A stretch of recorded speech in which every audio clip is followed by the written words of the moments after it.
இந்த மகிமையின் நேரம் வாயிலாக தேவனுடைய வார்த்தையில ஒவ்வொரு வாரமும் உங்களிடத்துல கொண்டு வந்து உங்களை இது மூலமாக சந்திக்கிறதுல மிகுந்த சந்தோஷம்.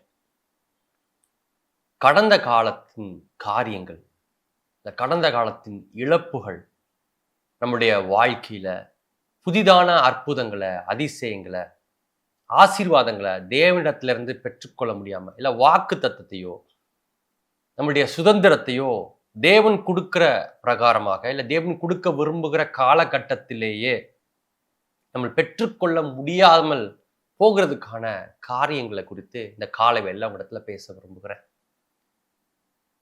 ஆதியாகமத்தின் புஸ்தகம் 11ஆம் அதிகாரம் 26ஆம் வசனம் அப்படி சொல்லுது, தேராகு 70 வயதான பொழுது ஆபிராம், நாகோர், ஆரான் என்பவர்களை பெற்றான்.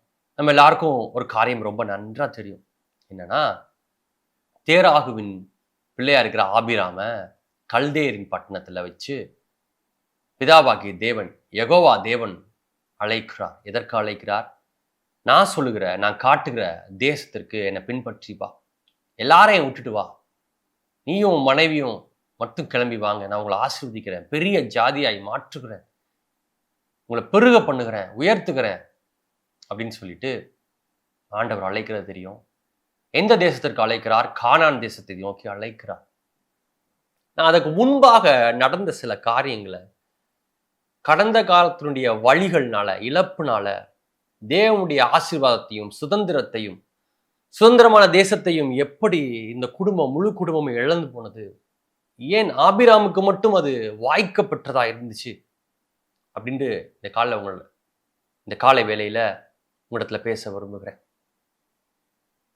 நம்ம வாழ்க்கையில அநேக சூழ்நிலைகள் இப்படிதான் பண்றோம். ஆண்டவர் ஒரு புதிதாக ஒரு பிசினஸ் தரேன்னு சொல்றாருங்க அப்படின்னா நம்ம மனசுல என்ன வருதுன்னா, 2 தடவை புதுசா பிசினஸ் ஆரம்பிச்சேனே, நட்டம் ஆயிடுச்சே, இதுல மட்டும் ஆண்டவர் உயர்த்துவாருன்னு நான் எப்படி நம்புறது? இதுவும் பிசினஸ் தானே, அதுவும் பிசினஸ் தானே.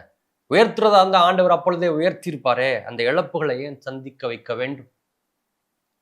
புரியாத கேள்விகளா இருக்கு. புரியாத கேள்விக்கு பதிலே இல்லையே. அந்த கேள்விக்கு ஏன் இழப்ப பார்த்தேன்னு பதில் தெரியாம எப்படி நான் அடுத்ததுக்கு போறது அப்படின்னு ஒருவேளை இந்த காலை வேளையில நீங்க உட்கார்ந்து இதை பார்த்துட்டு இருக்கலாம். ஆண்டவர் உங்களோடு இந்த காலை வேளையில பேசி கொண்டிருக்கிறார். ஏற்கனவே ஒரு மேரேஜ் ஃபெயில் ஆயிடுச்சே, திருமணம் தோல்வியில் முடிஞ்சுட்டு 2வது திருமணத்துக்கு நான் ஏன் எஸ் சொல்லணும்? ஆண்டவர் இதுல ஆசீர்வதிப்பாருன்னு நான் ஏன் எஸ் சொல்லணும்? முதலாவது ஒரு இழப்பை ஏன் பார்த்தேன்? ஒரு குழந்தைய இழந்து போயிருக்கேனே, அபார்ட் ஆயிருக்கே, குழந்தை இறந்து போயிருக்கே, வியாதியில மரித்து போயிருக்கே, இந்த குழந்தைய ஆசீர்வதிப்பாரு, இந்த குழந்தைய ஆண்டவர் தருவார்னு எப்படிங்க நம்புறது? எப்படி முன்னேறி செல்றது வாழ்க்கையில? இப்படி அநேக விதமான இழப்புகளை ஒருவேளை நீங்க பார்த்துட்டு எப்படி ஆண்டவர் நம்பி இதற்கு பின்பாக பின் செல்கிறது, இன்னும் தொடர்ந்து எப்படி என் ஜீவிதத்தை நடத்துறதுன்னு யோசிச்சுட்டு இருந்தீங்கன்னா ஆண்டவர் இதை காண்பித்து கொடுக்க விரும்புகிறார். தெளிவா இங்க வார்த்தை சொல்லுது பாருங்க. நம்ம எல்லாம் எப்படி யோசிச்சுட்டு இருக்கிறோம்? ஆபிராம தான் ஆண்டவர் முதல் முறையா கூப்பிட்டாரு கானானை நோக்கி போறதுக்கு. கானான் ஆபிராமுக்கு தான் சுதந்திர தேசமாய் கொடுக்கப்பட்டுச்சு. கானானுக்கு தான் ஆண்டவர் ஆபிராமையும் அவன் மனைவியை மட்டும்தான் கூப்பிட்டு வந்தார் அப்படின்னு யோசிச்சுட்டு இருக்கோம். ஆனா வார்த்தை தெளிவா சொல்லுது. ஆதியாகமத்தின் புஸ்தகம் 11ஆம் அதிகாரம் 28ஆம் வசனம், ஆரான் தன் ஜென்ம பூமியாகிய ஊர் என்கிற கல்தேர் தேசத்து பட்டணத்திலே தன் தகப்பனாகிய தேராக மரிக்கும் முன்னே மரித்தான். தேராகு தன் குமாரனாகிய ஆபிராமையும், ஆரானுடைய குமாரனும் தன் பேரனுமாயிருந்த லோத்துவையும், தன் குமாரன் ஆபிராமுடைய மனைவியாகிய தன் மருமகள் சாராயையும் அழைத்து கொண்டு அவர்களுடனே ஊர் என்கிற கல்தேருடைய பட்டணத்தை விட்டு கானான் தேசத்துக்கு போக புறப்பட்டான். இங்க ரொம்ப முக்கியமான விஷயம் என்ன தெரியுமா? கடைசி வரியை பாருங்க, ரொம்ப வருத்தத்துக்குரிய வரியா இருக்குது. அவர்கள் ஆரான் மட்டும் வந்த பொழுது அங்கேயே இருந்து விட்டு, ஏற்கனவே வாசித்தது போல தேராகுக்கு 3 பசங்க இருக்காங்க. நாகோர்னு ஒரு பையன், ஹாரான்னு ஒரு பையன், ஆபிராம்னு ஒரு பையன், 3 பசங்க இருக்காங்க. மூத்த பையனா இந்த ஆரான் இருக்கிறாரு, 2வது பையனா நாகூர் இருக்காரு, 3வது பையனா ஆபிரகாம் இருக்கிறாரு. இந்த 3 குமாரர்கள் இருக்கிறாங்க. 3 குமாரர்களோட அவங்களுடைய மருமகளோட பிள்ளைங்களோட வாழ்ந்துட்டு வராரு. வேதம் இப்படி ரெஜிஸ்டர் பண்ணது, ஒருவேளை இந்த ஆபிரகாமுக்கும் அந்த ஆரான்ற அவருடைய சகோதரருக்கும் ஒரு 70 வயது டிஃபரன்ஸ் இருக்க முடியும், வயது வித்தியாசம் இருக்க முடியும், அண்ணனுக்கும் தம்பிகளுக்கும் அப்படின்னு சொல்றாங்க. இங்க தேராகுக்கு 3 பேருமே பிள்ளைங்களா இருக்காங்க, மகன்களா இருக்கிறாங்க. தேராகு தான் முடிவெடுக்கிறார், கானான் தேசத்துக்கு போலாம், நம்ம கல்தேயருடைய பட்டணத்துல வாழ வேண்டாம், ஊர் என்கிற கல்தேயருடைய பட்டணத்திலிருந்து நம்ம புறப்பட்டு போலாம் அப்படின்னு சொல்லிட்டு தேராக தான் முடிவெடுக்கிறார். பிள்ளைங்களை கூட்டு கிளம்புறாரு. அதுக்கு முன்பாக தான் காலத்திலேயே ஆரான்ற பையன் மறிச்சு போயிறான். அவங்களுடைய பிள்ளைகள் மட்டும் இருக்குது. அவங்க பிள்ளையா இருக்கிற லோத்து மட்டும் இருக்கிறான். அவனையும் கூட்டிட்டு வாப்பா நம்ம கானானை நோக்கி போகலான்னு சொல்லிட்டு மொத்த குடும்பத்தையும் அழைத்து கொண்டு கானானை நோக்கி புறப்பட்டு போறாரு. ஏற்கனவே கானானுக்கு போறதுக்கு அவங்களோட ஜேர்னி இருக்குது, அவங்களுக்கு ஒரு பிளான் இருக்கு, திட்டம் இருக்குது, அங்கதான் போறாங்க. ஆனா வசனம் தெளிவா சொல்லுது, அவர்கள் ஆரான் மட்டும் வந்த பொழுது அங்கேயே தங்கி விட்டாங்க. ஏங்க தங்கிட்டாங்க? தேராக வந்து நிற்கிறார், வந்து பார்க்கிறார். இந்த பூமி, இந்த பட்டணத்தோட பேர் ஆரான்னு சொல்லுது. என் மகன் ஆரானை இழந்த காயம் என் மனசுல ஆறாமல் இருக்குது. ஒருவேளை இங்கேயே இருந்தா என் பையன் பேரை, இந்த ஊர் பேர்ல எங்கப்பா வசிக்கிறீங்கன்னு கேட்டா ஆரான்ல வசிக்கிறேன்னு சொல்றப்போ, ஆமா எனக்கும் என் மனசு அப்படிதான் சொல்லுது, என் இருதயம் அப்படிதான் சொல்லுது. என் புள்ள இறந்துட்டான் தான், ஆனா அவன் நினைவோடையே வாழ்ந்துட்டு இருக்கேன், அவன் கூடயே தான் வாழ்றேன். இந்த இழப்புகளை சந்திச்ச நிறைய பேரை கேட்டு பாருங்க, எப்படி சொல்லுவாங்க, என் கணவன் எங்கேயும் போல, என் மனைவி எங்கேயும் போல, அவங்க நினைப்போட தான் வாழ்ந்துட்டு இருக்கேன், என் கூட தான் இருக்கிறாங்க.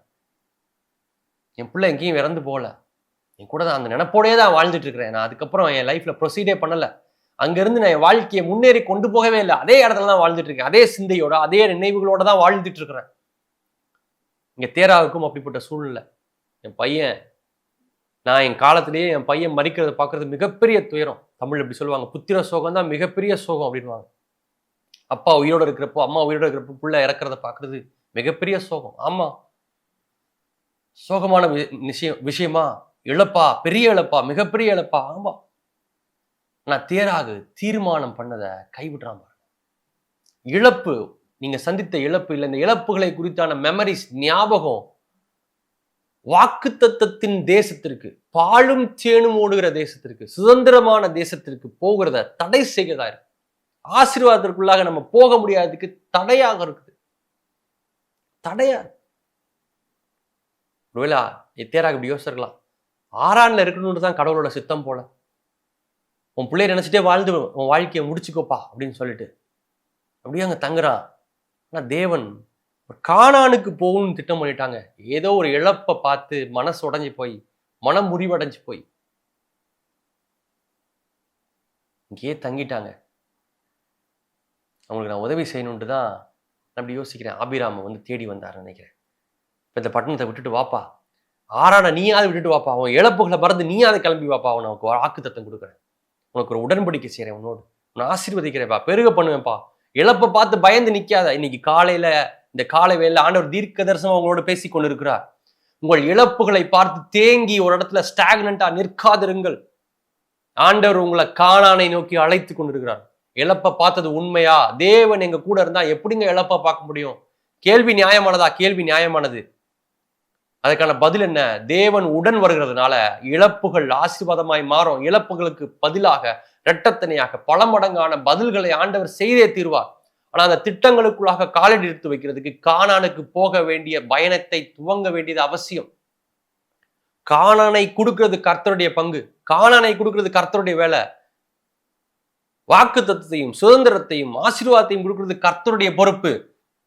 ஆனா அதற்கான ஜேர்னியை, அதற்கான பயணத்தை துவங்குகிறது நம்மளுடைய பொறுப்புங்க. இப்படி சொல்றாரு ஆபிரகாம் பார்த்து, உன் பட்டணத்தை விட்டு வா, உன் ஜனத்தாரை விட்டு வா, உங்ககிட்ட இருக்க எல்லாத்தையும் விட்டுட்டு வா, உன் நம்பிக்கையை விட்டுட்டு வா, உன் இழப்புகளை விட்டுட்டு வா, என்னை நம்பி வா, நான் பார்த்துக்கிறேன், நான் உன் கூட நிற்கிறேன், உன்னை பெரிய ஜாதியா மாதிரி, உன்னை பெரியவனாய் மாற்றுகிறேன் அப்படின்னு சொல்லி கூப்பிடுறாரு. ஆபிரகாம் அங்கிருந்து புறப்பட்டு வரான். இந்த தேராகு ஏங்க ஆரான்ல இருந்தார்? இழப்புகள் மட்டும்தான் காரணமா கேட்டீங்க அப்படின்னா, தேராகு அவருடைய பிள்ளைகளுக்கு இப்படி இப்படி பெயர்கள் வைத்திருக்கிறார். ஒவ்வொருத்தவங்களுக்கும் ஒரு பேர் வச்சிருக்காரு இல்லையா? இந்த பெயர்களுடைய அர்த்தம் முடிவாக சொல்லுகிறது. ஹாரான் அப்படின்றதுக்கு எபிரேய மொழியில இல்ல கல்தியருடைய மொழியில இப்படி சொல்றாங்க, மவுண்டைன் டுவெல்லர் பேரா இருக்கு. அவருக்கு 3 பசங்க இருக்கிறாங்க. 3 பசங்களுக்கும் வேறு விதமான பேரை வச்சிருக்காரு. ஆரான்னு ஒரு பேரு, நாகோர்னு ஒரு பேரு, ஆபிராம்னு ஒரு பேர். இந்த ஆரான்ற பேருக்கு என்ன அர்த்தம்? மலைவாசி, மலைகளில் வசிக்கிற ஒருத்தன், அதான் பேர். நாகோர் அப்படின்ற பேருக்கு என்ன அர்த்தம்? பெருமூச்சு விடுகிறவன். 3வது பையனுக்கு ஆபிராமுக்கு என்ன பேரு? உயர்த்தப்பட்ட தகப்பன். சரி, ஆபிராம கூட ஏதோ ஒரு கணக்குல சேர்த்துக்கலாம். உயர்த்தப்பட்ட தகப்பன் சேர்த்துக்கலாம். 2 பிள்ளைங்களுக்கு வச்சிருக்க பேரை பாருங்களேன். நம்மளுக்கு பிள்ளைகள் பிறக்குது, யாருக்காவது நம்ம பெருமூச்சுன்னு பேர் வைப்போமா? யாருக்காவது மலைவாசிப்பா நீனு அப்படின்னு வைப்போமா? காடுல போய் வளர்ப்பா அப்படின்னு பேர் வைப்போமா? வைக்க மாட்டோம். அவர் இப்படி பேர் வைக்கிறார். இப்படிப்பட்ட வெளிச்சம் ரொம்ப கம்மியா இருக்குது. இங்க இஸ்ரேல் தேசத்துக்கு நீங்க போயிருக்கீங்களா, இல்ல வீடியோல பாத்திருக்கீங்களான்னு தெரியல. கானான் தேசம் முழுவதும் மலைகள் சூழ்ந்த, மலைகளால் சூழப்பட்ட எருசலேம் அப்படின்னு சொல்லுது. இல்ல, கானான் தேசம் முழுவதும் மலைகள் சூழ்ந்த தேசமா இருக்குது, மலைகள் இருக்கிற தேசமா இருக்குது. ஆனா கல்தேரை பட்டணத்துல, வனாந்திரத்துல, டெசர்ட்ல, பாலைவனத்துல வாழ்ந்துட்டு இருக்கிற ஒருத்தர் சொல்றாரு, என் பிள்ளைக்கு மலைவாசின்னு பேர் வைக்கிறேன். ஏன்னா ஒருவேளை அவருடைய ஏக்கமா இருந்திருக்கலாம். ரொம்ப வெயிலா இருக்குது, சாப்பிட்றதுக்கே ஒன்றும் பொருள் கிடைக்க மாட்டேங்குது, சாப்பிட்றதுக்கு கோதுமை எதுவும் பயிரெல்லாம் செய்ய முடியல. மலையில இருந்தா ஒருவேளை இது பண்ணிடலாம், நான் மலையில போய் வசிக்கலான்றது ஆசையா இருக்குது. என் புள்ள அங்க போய் தங்குறப்போ அவன் அந்நியமான ஒரு ஆளா மாறிடக்கூடாது. அவன் பேரை போட்டுமே மலைவாசி தான், அவன் இங்கதான் இருந்திருக்கான், பூர்வக்குடி போல அப்படின்னு அவனை ஏத்துக்கணும்னு சொல்லி கூட மலைவாசின்னு பேர் வச்சிருக்கலாம். அவர் திட்டம் பண்ணது சரியா, பிரயாணத்தை தொடங்கினது சரியா? சரி, கானானை நோக்கி பிரயாணம் பண்றார். மலைவாசின்னு என் பிள்ளைக்கு பேர் வச்சேன், மலையில வசிக்கிறவன்னு பேர் வச்சேன், மவுண்டைன் டிவெல்லர்னு பேர் வச்சேன். சரி, நம்மளாவது மவுண்டெயின்ல போய் டிவெல் ஆகி இருக்கலாம், நம்மளாவது போய் மலை பகுதிகளில் தங்கி இருக்கலாம்னு தான் கிளம்பி போறார். ஆனால் ஆரான் மட்டும் வந்த பொழுது, ஆரான்ன்ற அந்த பட்டணம் பேருக்கு மட்டும்தான் ஆரானா இருக்குது. அவர் இப்படி யோசிச்சிருக்கணும், நான் மலை தேசத்துல தங்க தானே போனேன், இது பாலைவனமா தானே இருக்கு, வனாந்திரமா தானே இருக்கு, இது எப்படி ஆரான்னு ஏற்றுக்கொள்ள முடியும், இதை எப்படி மலை தேசம்னு ஏற்றுக்கொள்ள முடியும் அப்படின்ற கேள்வி முதலாவது தேராகுக்கு வந்திருக்கணும். இந்த காலவெளியில தீர்க்க தரிசனமா நம்மளோட ஆண்டவர் இடைப்பட்டு கொண்டிருக்கிறார். அதுக்கு பேர் ஆசீர்வாதமா இருக்கலாங்க. திரும்ப திரும்ப சொல்லிட்டு இருக்கிறேன் இந்த காரியங்களை. கடன் வாங்குறது பெரிய ஆசீர்வாதம் மாதிரி தோணலாம், ஆண்டவரே வந்து கடனை சாங்ஷன் பண்ணி கொடுக்குற மாதிரி தோணலாம். கடன் ஒரு நாளும் ஆண்டவர் கொடுக்குற ஆசீர்வாதமாய் மாற முடியாது. வார்த்தை தெளிவா சொல்லுது, கர்த்தர் ஆசீர்வாதத்தை கொடுக்குறார். ஐஸ்வர்யத்தை எப்படி கொடுக்குறாரு? கர்த்தருடைய ஆசீர்வாதமே ஐஸ்வர்யத்தை தருகிறது. அதனுடைய அவர் வேதனையை கூட்டார், இஎம்ஐயை கூட்டார். தேவன் சார்பில், தேவன் நம் பட்சத்தில் நிற்கிறதா இருந்தா எப்படி இருக்கும்? மவுண்டைன் டுவெல்லர்னா மவுண்டனா இருக்கும், மலை தேசத்துல வசிக்கிறதுனா மலை தேசமா தான் இருக்கும், அது பாலைவனமா இருக்காது. அதுக்கு பேர் ஆரானா இருக்கலாங்க, ஆனா அது பாலைவனமா இருந்தா நம்மளுக்கு உடனே தெரியணும். இல்லைங்க, இது தேவனுடைய ஆசீர்வாதம் மாதிரி தெரியலையே, இது மலை தேசம் போல தோணலையே. ஆண்டவர் கொடுக்குற பட்டணம் பச்சையா தானே இருக்கும், பச்சை பசைன்னு பசுமையா இருக்குமே. பாலும் தேனும் ஓடுகிற தேசமா இருக்கிறது தானே கானானா இருக்க முடியும், மலை தேசமா இருக்க முடியும். ஆரான்ற பேர் இருக்கிறதுனாலயே அது எப்படி என்னுடைய சுதந்திரமாய் மாறிவிட முடியும் அப்படின்ற கேள்வியை ஃபர்ஸ்ட் முதலாவது எழுப்பியிருக்கணும். கேள்வி எழுப்பாதனால என்ன ஆகுது? சுதந்திரத்திற்கு உடன் சுதந்திர வாளியா இருக்கிறவங்க போல பவுல் இப்படி எழுதுறாரு, வாக்கு தத்துவத்தின் உடன் சுதந்திரவாளியா இருக்கிற ஈசாக்கோடும் யாக்கோபோடும் ஆபிரகாம் கூடாரத்துல வாசமா இருந்தான். ஆண்டவர் வாக்கு தத்தம் பண்ணது உண்மையா? மலை தேசத்தை கொடுக்குறேன்னு சொன்னது உண்மையா? பாலும் தேனும் கொடுக்குற ஓடுகிற தேசத்தை கொடுக்குறேன்னு சொன்னது உண்மையா? சுதந்திரமா கொடுக்குறேன்னு சொன்னது உண்மையா? உண்மை. ஆனா வார்த்தை தெளிவா சொல்லுது, வாக்கு தத்தத்தின் உடன் சுதந்திரவாளிகளோட கூடாரத்துல தான் வாசமா இருந்தான். ஆனா ஒரு நாளும் ஆண்டவரத்துல இருந்து போய் கேள்வி கேட்கல. வாக்கு தத்தம் பண்ணீங்களே, உடனே நடக்கலையே ஆண்டவரே, உடனே நடக்கலையே ஆண்டவரேன்னு கேட்கல. அநேக நேரத்துல நம்ம கேட்கிற கேள்விகள் ஆண்டவர்கிட்ட இப்படிதான் இருக்குது. ஏன் ஆண்டவரே உடனே நடக்கல? நான் ஆசீர்வதிக்கிறேன்னு சொன்னீங்களே, உடனே நடக்கல. நம்ம எல்லாம் நினைச்சிட்டு இருக்கிறோம் ஆண்டவர் நம்மளுக்கு பொறுமையை கற்றுக் கொடுக்குறாரு, இல்லாட்டி ஆண்டவர் கையில பிடிச்சி வச்சுக்கிறாரு, கொடுக்கறதுக்கு அவருக்கு மனசு இல்லை, நம்மளுக்கு ஆசீர்வாதத்தை கொடுக்கறதுக்கு, சுகத்தை கொடுக்கறதுக்கு ஏன் இவ்வளவு காலதாமனம் பண்ணணும்னு சொல்லிட்டு வார்த்தை சொல்லுது. அவர் ஏற்கனவே அருளி செய்திருக்கிறார். பவுல் இப்படி எழுதுறாரு, உன்னதத்தின் சகல விதமான ஆசீர்வாதங்களினாலும் நம்மை ஆசீர்வதித்திருக்கிற கர்த்தர் ஏற்கனவே ஆசீர்வதித்திருக்கிறார். அவர் நமக்கு தரமாட்டேன்னு ஒன்னையும் தடுத்து நிறுத்தி வைக்கலையா, ஒன்னையும் கொடுக்க மாட்டேன்னு சொல்லி நிப்பாட்டலையா. இப்ப யாருங்க தடுத்து நிப்பாட்டுறது? நம்மளுடைய புரிந்து கொள்ளுதல். மலை தேசம் இல்லாத வனாந்திரத்தை பார்த்து இது மலை தேசம், இது ஆரான், இது ஆரான், இது ஆரான் நினைச்சிட்டு இருக்கிறோம். கானான் தான் நம்மளுடைய ஆரான். நாம் இழந்த இழப்பிற்கான பதில் ஆரான் பட்டணம் அல்ல, கானான் தேசம். நீங்க இழந்த உங்களுடைய இழப்புகளுக்கான பதில் ஆரான் அல்ல, இழப்புகளுக்கு பதில் கானான்.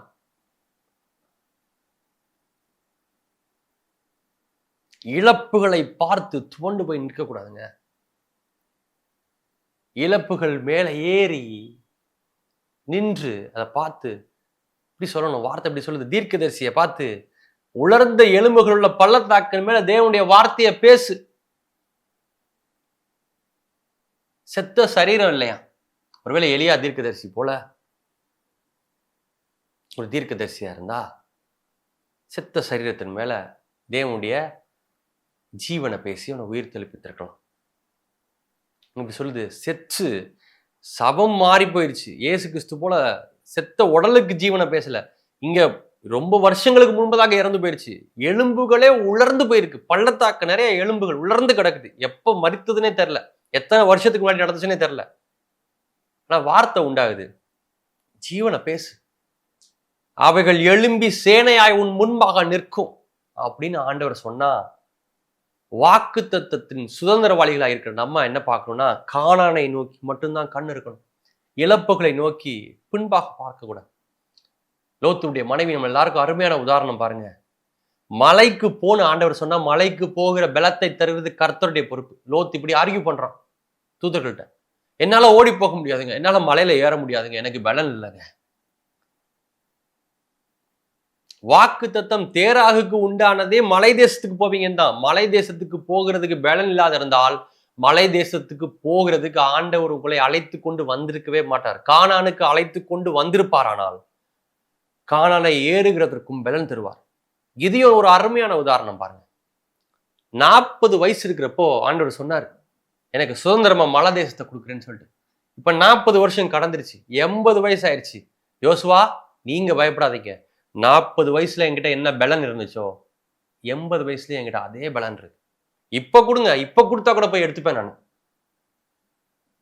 ரொம்ப வருந்தத்தக்க விஷயம் நமக்கு மத்தியில என்னன்னா, 40 வயசுலயே நம்மளுக்கு பலன் இருக்கா நம்மளுக்கு தெரியல. பாருங்களேன், 40 வயசு ஆயிடுச்சு பிரதர், இனிமேல் என்ன பலன்? 20 வயசுல கொடுத்திருந்தா அப்பயும் இதுதான் சொல்லியிருப்போம். 20 வயசு ஆயிடுச்சு, இப்ப என்ன பலன் தான் சொல்லியிருப்போம். நம்ம வாக்கு தத்தம் தாங்க நம்முடைய பலனா இருக்குது. வல்லமை வாக்கு தத்துக்குள் அடங்கி இருக்குது. தேவனுடைய உடன்படிக்கைக்குள்ளாக வல்லமை அடங்கி இருக்குது. ஆண்டவர் தருவேன் என்று சொன்னால் அதை தந்து தீர்க்கிற வரைக்கும் அவர் கைவிடுகிறதில்லை, அவர் விட்டு விலகுறதில்லை. அதற்கான பலன் நமக்குள்ளாக குன்றி போகிறதில்லை. கிதியோன ஒரு நல்ல இன்ஸ்பிரேஷன் எடுத்துக்கோங்க. 40 வயசுல ஆண்டவர் சொன்னாரா? ஆமா. ஆபிரகாமுக்கு எத்தனை வயசுல குழந்தை தரேன்னு சொன்னாரு? 70 வயசுல சொன்னாரு. 99 வயசுல தன் சரீரம் செத்து போயிடுச்சு. சாராளுக்கு கற்பம் இதுக்கு மேல தரிக்கிறதுக்கான வாய்ப்புகள் இல்லை. மென்சுரல் சைக்கிள் நின்று போயிடுச்சு. வார்த்தை சொல்லுது, ஆபிரகாம் இப்படி யோசிக்கிறானா, வாக்கு தத்தம் பண்ணினவர் உண்மை உள்ளவரா இருக்கிறாரே. உங்களுடைய இழப்புகளை பார்த்து, இந்த எந்த இழப்புகள்லாம் இங்கே தேங்கி நின்று, இங்கே தயங்கி நின்று இதுக்கு மேல போகாத, ஆண்டவர் நம்பி போகாதுன்னு சொல்றப்போ நம்ம என்ன தெரியுமா சொல்லணும்? வாக்கு தத்தம் பண்ணினவர் உண்மை உள்ளவரா இருக்கிறாரே. அழகா சொல்றாரு பாருங்க பவுல். தன் சரீரம் செத்து போனதை ஆபிரகாம் எண்ணாதிருந்தான். அநேக நேரத்துல நமக்கு இருக்க வேண்டிய விசுவாசம், இது ஆண்டவர் எனக்கு செஞ்சிருவாருன்றதையும் தாண்டி எனக்கு கெட்டது நடந்துராதுன்றத நம்பிக்கையா இருக்கு.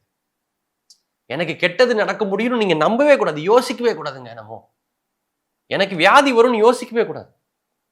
எனக்கு கெட்டது நடக்க முடியாதே, நான் ஆண்டவருடைய பிள்ளையாச்சே. எனக்கு தரித்திரம் வர முடியாதே, அவர் என் தரித்திரத்தை சுமந்து தீர்த்தாரே, என்னை ஐஸ்வர்யவனாய் மாற்றி இருக்கிறாரே. என் பேங்க் அக்கௌண்ட் அப்படி சொல்லலைங்க, 0 பேலன்ஸ்ல இருக்குது. பேங்க் அக்கௌண்ட் சொல்லுகிறது ஃபேக்டா இருக்கலாம், ஆனால் என்னுடைய சத்தியம் நிஜம் என்ன சொல்லுது, ரியாலிட்டி என்ன சொல்லுது? தேவன் எனக்கு யெகோவா ஈரா இருக்கிறார். அவர் எல்லாவற்றையும் பார்த்துக் கொள்வார், என்னை போஷிப்பார், என் தகப்பனா இருக்கிறார். ஆஃப்டர் ஆல், பறவைகளுக்கே ஒவ்வொரு வேலைக்கும் சாப்பாடு எதுன்னு பிளான் பண்ணி ஷெடியூல் போட்டு இதை சமைச்சு கொடுக்கணும், இதை இங்க கிடைக்க வைக்கணும்னு யோசிக்கிற என் தகப்பன் எனக்கு கொடுக்க மாட்டாரா? அப்படி யோசிக்கணுங்க. எனக்கு கொடுக்க மாட்டாரா? நான் பிள்ளையாச்சே, எனக்கு எப்படி கொடுக்காம இருப்பாரு? எனக்கு சுகம் தேவை, நான் பிள்ளையாச்சே, எனக்கு எப்படிங்க சுகம் கொடுக்காம இருப்பாரு? என் குடும்பத்துக்கு எப்படி சுகம் கொடுக்க? அப்படிதான் கேட்கணும்.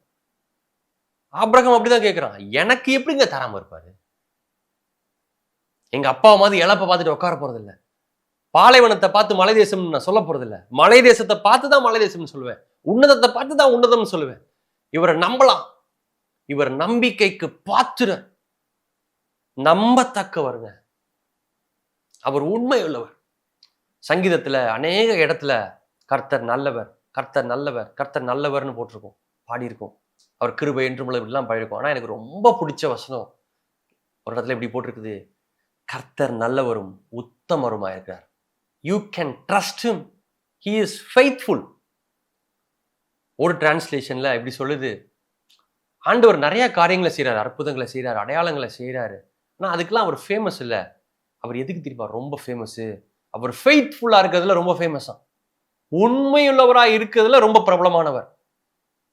வாக்கு பண்ணிட்டா வாக்கு மாறவே மாறாத ஆள். வாக்கு தத்தம் பண்ணினதை எப்பாடுபட்டார். பெர்க்மன்ஸ் அழகா ஒரு பாட்டிருப்பாரு, எனக்கென முன்குறித்த எப்படி எதையுமே எப்படியும் நீர் நிறைவேற்றி முடிப்பீர். எப்படிங்க நிறைவேற்ற? அவர் பார்த்து பாருங்க. 80 வயசு ஆச்சுங்க, 40 வயசின் பலன் இல்லை, அவர் பார்த்துப்பாரு. 70 வயசுல குழந்தை தரேன்னு சொன்னார், 100 வயசு ஆயிடுச்சு, அவர் பார்த்து பாருங்க. பொறுப்பு அவருடையது, வாக்கு தத்தம் பண்ணினருடையது பொறுப்பு, உடன்படிக்கை செய்தவருடையது பொறுப்பு. நம்முடைய பொறுப்பு என்ன?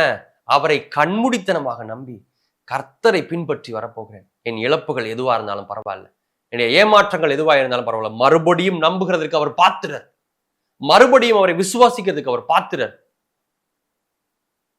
எல்லாவற்றையும் தாண்டி அவர் கரம் பிடித்து போகிறதுக்கு நம்பத்தக்கவர். இந்த காலை வேளையில இந்த வார்த்தை தீர்க்க தரிசனமா வந்துட்டு இருக்குது. நம்ப முடியாம, விசுவாசிக்க முடியாம போராடிட்டு இருக்கிறீங்களா? ஆண்டவர் இந்த காலை வேளையில விசுவாசத்தை வர்த்திக்க பண்ணுகிறார் இருக்கிறார். கண்களை மூடி என் கூட ஜெபிங்க. எங்க நல்ல தகப்பனே, நீர் நல்ல தகப்பன் என்பதை விசுவாசிக்க முடியாதபடிக்கு எங்களுடைய கடந்த கால இழப்புகள் எங்களை தடுத்து நிறுத்தி எங்களுடைய வேதனைக்குள்ளாக, வியாகுலங்களுக்குள்ளாக, கண்ணீர்களுக்குள்ளாக உழன்று போயிருக்கிறோமே, எங்களுக்கு ஒரு உதவி செய்யுங்க தகப்பனே. பேதுருவுக்கு, தண்ணிக்குள்ளாக மூழ்கின பேதுருவுக்கு கரம் பற்று, ஏன் பயப்பட்ட, ஏன் விசுவாசிக்காம போனேன்னு தூக்கி விட்டீங்களே, அப்படியே விட்டுட்டு போலையே. நாங்களும் எங்கள் கண்ணீருக்குள்ளாக மூழ்கி கொண்டிருக்கிற இந்த வேலையில எங்களை கரம் பிடித்து மேல தூக்கி விடுங்க தகப்பன். எங்களுக்கு நீர் தீர்க்க தரிசனம் பண்ணுகிற கானானை, எங்களுடைய மலை தேசத்தை நாங்கள் பார்க்கிற வரைக்கும் எங்கள் நம்பிக்கை அற்று போகாமல் நீர் உண்மை உள்ளவராய் இருக்கிறீர் என்பதை நம்பி உம்முடைய கரம் பற்றி, உம்முடைய பாத சுவடுகளை பின்பற்றி வந்து சுதந்திரத்துல பங்கடைய எங்களுக்கு உதவி செய்யுங்க தகப்பனே.